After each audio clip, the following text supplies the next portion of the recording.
What was that play? Oh my god, this is rigged. This is rigged. She got yanked. Foul on her hip. That's a hack.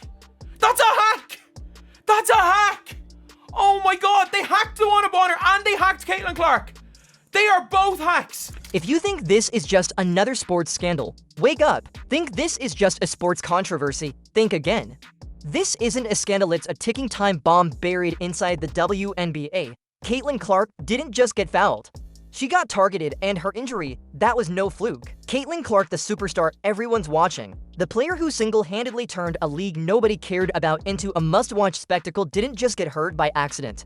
No, this goes deeper, darker, right to the top. Yeah, I said. It's straight to the commissioner's office. Brittany Griner left a sideline interview to go yell at the refs. The Lynx spent their entire offseason in any interview being asked about, do you think the game was stolen from you from the referees? Those were the kind of questions media was asking them. You just had Coach Stephanie White after the Liberty game call out the referees in the most blatant way, say that it's egregious, it's disrespectful, but they're not listening to them. Let's get real. Caitlin Clark isn't just good, she's legendary.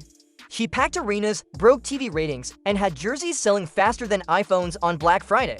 She saved the entire league from extinction, so you'd think she'd be protected like royalty, right? Wrong. Instead of being treated like a queen, she got treated like a problem, like someone they needed to shut up, slow down, or even push out. Off of a dead ball, off of a turnover, and Caitlin Clark still able to beat everybody back to the rim, and they're going to look at this. Yeah, they got to look at this one. That's a play. And it wasn't subtle, no way. Every single game, Clark got beaten, shoved, elbowed, and the refs acted like they were blindfolded. They didn't miss calls, they ignored them on purpose. This is the most embarrassing way I've seen it. She got literally 2 hands on her hips as she goes up, threw her hand and got a bit of the ball. Now, the fans aren't just angry, they're furious. They're demanding answers to one brutal question. Why is the WNBA sabotaging its biggest star? One play, that's all it took to expose everything. Indiana Fever versus New York Liberty, final seconds. Caitlin Clark, fearless, charges the remand. Then boom, Natasha Cloud nails her midair. Not once, not twice, 4 times in one sequence. Body contact, arm grab, shoulder check, follow through slap. A foul montage in real time, the arena gasped, announcers froze. Coaches went ballistic, and the ref, standing right there, just watches. No whistle, no call, no justice. New York walks off with a stolen win while Clark is left staring in disbelief like, are you serious right now? Says, are you kidding me, and gets teed up for that, but understandably, it was an obvious foul that was missed. But you can't challenge a no call. And the internet, it went nuclear. Fans weren't just mad, they were detectives. They posted the play from every angle. They zoomed in, slowed it down, broke it apart frame by frame. It wasn't emotional, it was factual, obvious, undeniable. And then things got real shady. The ref, the same one who ignored the assault, poof, vanished from the league's official schedule. No press release, no explanation, no accountability. Just gone like he never existed. Suspicious yet? This wasn't accountability, let's stop pretending. This was pure, polished, cold-blooded damage control. When a ref screws up in a real league, you get a statement, an apology, maybe even a post-game pool report. But this? A quiet disappearance with zero explanation? That's not correction, that's a cover-up. That's the league saying, we know something went down and we're hoping you'll just forget it. And if they're hiding this, what else are they hiding? Enter Cathy Engelbert, commissioner, queenpin, and suddenly the most silent woman in sports. She's the one with all the power. The one who's supposed to protect players, the one who preaches fairness, equality, transparency. Yet while Caitlin Clark was getting ragdolled night after night, Cathy said nothing.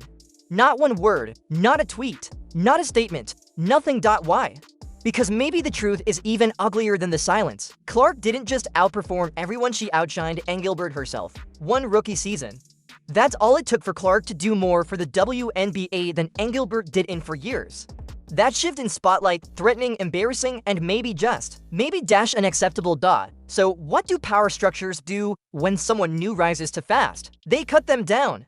They send a message, know your place, and Clark? She was getting too powerful too fast, so they let her get hit. And they made damn sure nobody blew the whistle. Think that sounds too dramatic, too wild to be real. Let's talk cold, undeniable facts. Caitlin Clark's rise wasn't just fast, it was seismic. Sports Illustrated plastered her on covers. ESPN couldn't get enough. Stadiums that were once ghost towns suddenly turned electric. Ratings shattered every record. Primetime coverage, sold-out arenas, social media dominance. The WNBA had never seen anything like her ever.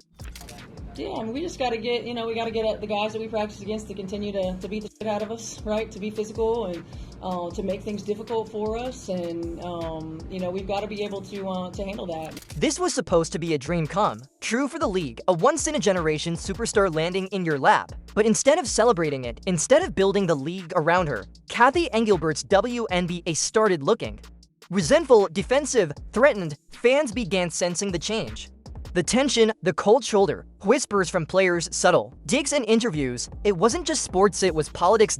And then the bruises started adding up. Small knocks, late hits, elbows that just missed. Week after week, Clark was thrown to the floor, no whistle, no protection. Then it happened, the quad strain.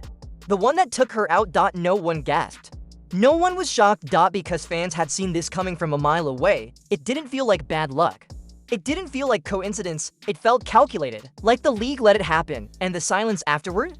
That sealed it. Fans called it sabotage, analysts hinted at it. Players openly questioned officiating. Even Brittany Griner interrupted a halftime interview to shout at refs for blatantly ignoring fouls. Kelsey Plum mocked the league's integrity. Kelsey Mitchell openly advised Clark to protect herself, signaling a troubling lack of faith in league oversight. I thought she got fouled. I think it's pretty egregious what's been happening to us the last few games. A minus 31 free throw discrepancy. And I might be able to understand it if we were just chucking threes, but we're not. We're attacking the rim. And the disrespect right now for our team has been pretty unbelievable. So it's disappointing, that it doesn't go both ways, or it hasn't gone both ways. But we also can't allow that to consume us, right? Like, we've got to be able to play through that. We've got to be able to control the things that we can control. I felt like at times our late game execution was good, and I consider most of the latter half of the fourth quarter, because it was a tight ball game. We're still not recognizing our mismatches. I felt like AB had plenty of opportunities. We could have gotten her touches. But the real bombshell wasn't the whispers in locker rooms, it was the sudden suspension of that referee, conveniently timed after public outrage reached fever pitch. Who ordered this quiet removal? Why no official statement? Why hide instead of clarify? One answer fits painfully well. Cathy Engelbert herself directed it. Engelbert, whose legacy was threatened by Clark's dominance, had motive and means. She controls officiating assignments. She signs referee paychecks.